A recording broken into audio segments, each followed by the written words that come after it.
Hi everyone, this is Aya and I'm bringing you some tips and tricks on sleeping in the polyphasic adaptation schedule. The first thing you probably want to hear about is tips on how to stay awake when you're very tired going through your initial adaptation. And the first and foremost and easiest tip to staying awake is by playing music. If you play music in the background, you're automatically going to feel awake. And, once you've played the music, you can start dancing around or you can start singing really loud. So, playing music is one tip and trick, and you'll see even just playing the music itself will help you stay awake. I mean, don't listen to elevator music, but you get the idea. The next thing is standing. Not walking around, just standing. Just standing, doing whatever you're doing. If you're in front of a computer, just stand. Don't, if you're reading, just stand. And don't sit down. Sitting down makes you tired. And you feel like you're going to nod off all the time. So just stand. Walking around, the problem with walking around, a lot of people get really tired while they're walking around because it's rhythmic. And so your body gets used to the rhythm and then it just completely ignores it. So standing keeps you on your, keeps you balancing the whole time. So just stand around. If you're feeling tired, stand up out of your seat and stand for 30 minutes. I mean, I used to work in retail. I was standing 12 hours a day.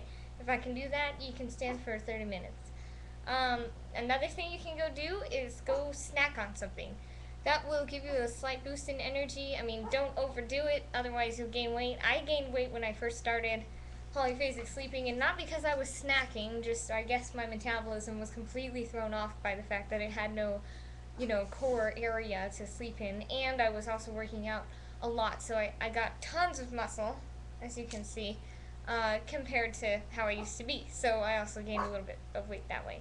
So snacking and drinking a soda, make sure it's caffeine free. A lot of people are like, can you drink caffeine? Well, when you're adapting, I would not suggest drinking caffeine. The only problem with caffeine is that once you are going to take your nap after drinking that caffeine, it completely negates the effect of the nap. You might fall asleep, you might sleep for 20 minutes, but the actual refreshment you wean from that nap is so low compared to normal.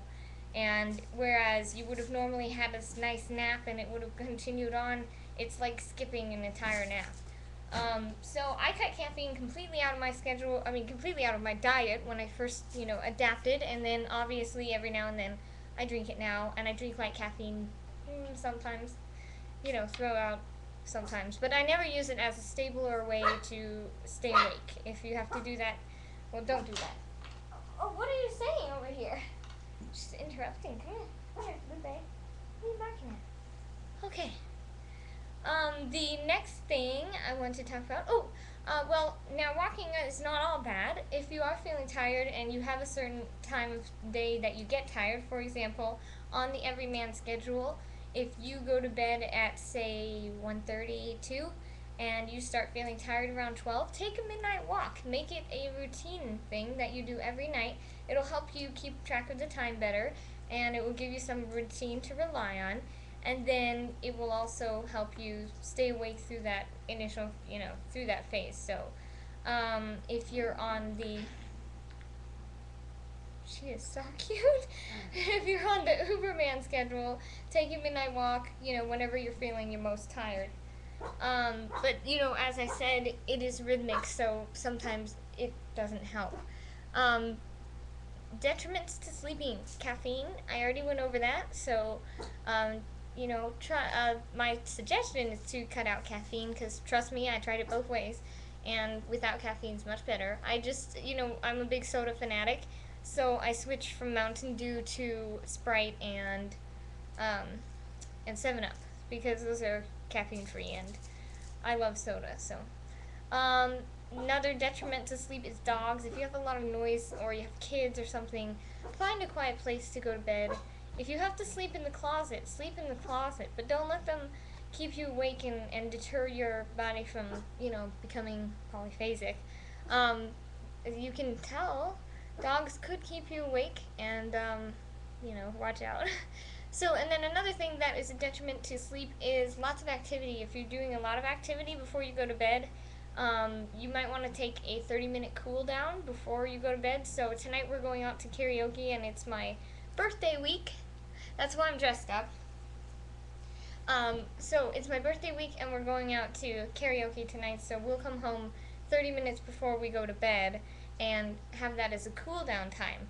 And a great thing I found after a lot of experimentation, I found someone else who knew this already, and I should have just read their blog in the first place, but I didn't.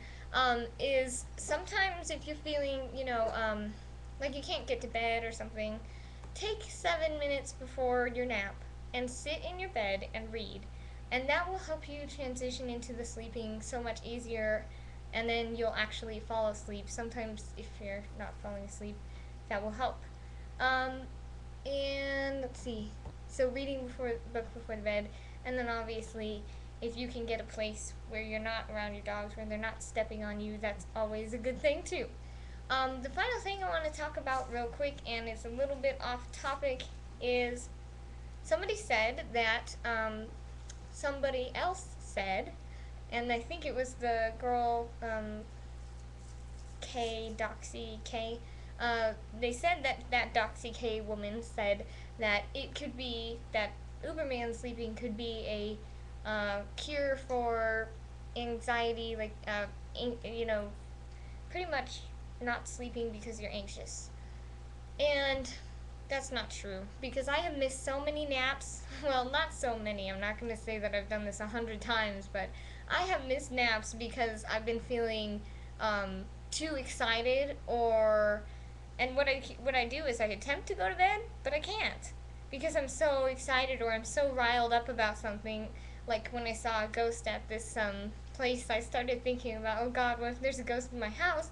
And then I got so riled up thinking about this that I completely skipped one of my naps. So, I mean, obviously I was so tired when the next nap came around that I fell asleep just fine, but I did skip an entire nap. So it's not a cure for, anxious, and I was so excited one day to go to the premiere of, I think it was Transformers. I was so darn excited to get out and go that I completely could not fall asleep during my nap. So it's not a cure if you're like me and you get really, I do have a tendency to get a little, I'm pretty excitable. So, okay, well, that's all I wanted to say, and I'm headed out for my nap, and then I'm going to karaoke.